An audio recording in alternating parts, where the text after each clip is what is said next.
Chua lingine.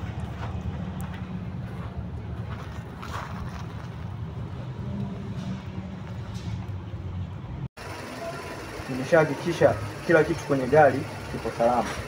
Sababu gani? Tunapofanya hii service gari inabidi iwe imewaka. Kwa hiyo ni vizuri kufanya kwanza check up, uangalie kama mfumo wa maji uko vizuri, mfumo wa oil uko vizuri, na nimeshahakikisha uko vizuri. Step ya pili, naenda kuhakikisha kama mashine yetu ipo katika standard ambayo inatakiwa. Na maanisha nini? Electrolysis level ipo sawa.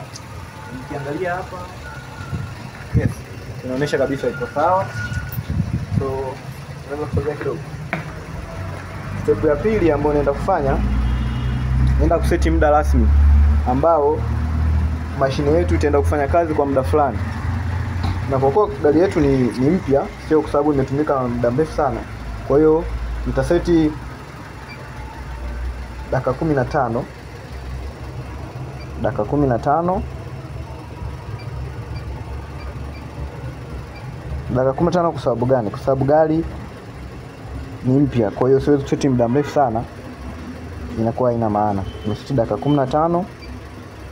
Step ya pili, naenda kuangalia temperature ya environment na ya gari ziko sawa, naona ziko sawa.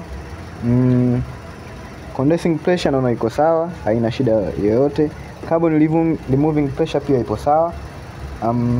Ninachoenda kufanya kitu kingine, naenda kuangalia cc za gari. Gari yetu cc ngapi? 1900. Okay. 1900 mpaka 1400 sio? 1490.